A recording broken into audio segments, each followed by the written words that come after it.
कि भाईजान भी मैदान में कूद गए बिहार के और इंडी को सबसे ज्यादा नुकसान पहुंचाएंगे असदुद्दीन ओवैसी। अगली तस्वीर में दिखाऊं, इनका खेल बिगाड़ेंगे लेफ्ट आरजेडी और कांग्रेस का। अगर असदुद्दीन ओवैसी चुनाव लड़ते हैं उनकी पार्टी, आपको बताऊं एमआईएम कितनी सीटों पर बिहार में चुनाव लड़ने जा रही है, लोकसभा की सीटों पर चुनाव लड़ेगी और इंडी को ऐसे तो ओपिनियन पोल ज्यादा सीट नहीं दे रहा है, लेकिन जमीन पर और बड़ा नुकसान होगा।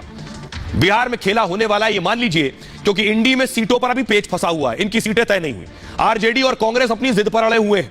आरजेडी ने कहा कि 30 सीटों पर लड़ेंगे हम, कांग्रेस कह रही है 15 से कम पर हम भी नहीं लड़ेंगे, लेफ्ट कह रही है 8 तो हमें भी चाहिए। अब सोचिए, कोई 30 कोई 15 और 8 मिलाकर हो जाती है 53 सीटें, 53 सीट्स। अगर इन सब की बात मानी गई, बिहार में कुल सीटें ही 40 हैं और लड़ना ये 53 पर चाहते हैं। इस बीच ओवैसी ने जंग का ऐलान कर दिया है। बिहार में एमआईएम ने अकेले उतरने का फैसला कर लिया है। एमआईएम ने कहा कि हम 11 सीटों पर चुनाव लड़ेंगे। ओवैसी जल्द उम्मीदवारों का ऐलान करने वाले। बिहार एमआईएम ने ओवैसी को लिस्ट भेज दी है और इसका असर महागठबंधन पर पड़ेगा, क्योंकि सभी सीटें मुस्लिम बहुल हैं।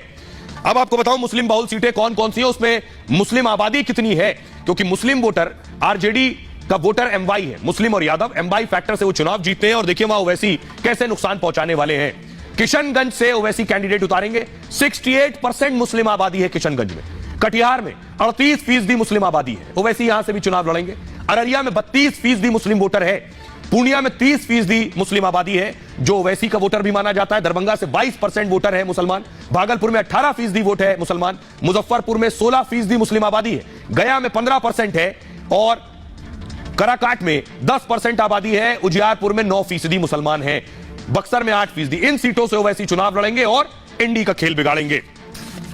एक और नाम सुर्खियों में था पिछले दिनों चुनाव लड़ने के लिए, भोजपुरी सुपरस्टार पवन सिंह। खबर आई पवन सिंह पश्चिम बंगाल से चुनाव लड़ने वाले। पवन सिंह चुनाव लड़ेंगे पश्चिम बंगाल से, लेकिन खेला हो गया। पवन सिंह ने कहना पड़ा कि वो चुनाव नहीं लड़ेंगे।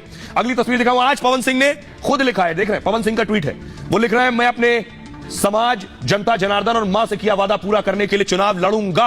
अब वो कह रहे हैं चुनाव लड़ूंगे। देखिए जरा, इससे पहले खबर आई थी कि पश्चिम बंगाल के आसनसोल से चुनाव लड़ेंगे शत्रुघ्न सिन्हा के खिलाफ, लेकिन वहां उनके गाने को लेकर विवाद हो गया। अब पवन सिंह दोबारा चुनाव लड़ेंगे, तो आखिर जो ऐलान किया उन्होंने, वो क्या कह रहे हैं? पवन सिंह कह रहे हैं, उन्होंने यू टर्न ले लिया है। वो कह रहे हैं कि अब वो चुनाव लड़ेंगे, चुनाव लड़ने का ऐलान कर दिया उन्होंने। कहा कहां से लड़ेंगे अभी यह तस्वीर साफ नहीं हो पाई। पवन ने लिखा है, मैं अपने समाज, जनता जनार्दन और मां से किया हुआ वादा पूरा करने के लिए चुनाव लड़ूंगा। आप सभी का आशीर्वाद एवं सहयोग अपेक्षित है। जय माता दी। आपको याद होगा, इससे पहले आसनसोल से टिकट का ऐलान हुआ, बीजेपी ने आसनसोल सीट से उतारा पवन सिंह को। पवन सिंह ने बीजेपी का आभार भी जता दिया। पवन सिंह का मुकाबला शत्रुघ्न सिन्हा से होना था। ममता बनर्जी ने यहां से शत्रुघ्न सिन्हा को उतारा। 24 घंटे बाद पवन सिंह ने उम्मीदवारी से पलटी मार ली, क्योंकि एक विवाद सोशल मीडिया पर आ गया और उनकी फिल्मों पर टीएमसी ने सवाल उठा दिए थे। तब पवन ने ट्वीट कर कहा था, बीजेपी का शुक्रिया, मैं निजी कारणों से चुनाव नहीं लड़ पाऊंगा। पवन सिंह भोजपुरी के सुपरस्टार हैं और कई फिल्मों में उन्होंने अभिनय भी किया है। उन्हें अंतर्राष्ट्रीय फिल्म पुरस्कार भी मिल चुके हैं। भोजपुरी फिल्मों में भी गाने गाते हैं पवन सिंह। उनके कई गाने बहुत लोकप्रिय और चर्चित रहे हैं। पवन सिंह बिहार के आरा जिले के रहने वाले हैं। भोजपुरी के सबसे महंगे स्टार्स में उनकी गिनती होती है। राजपूत परिवार से वो ताल्लुक रखते हैं।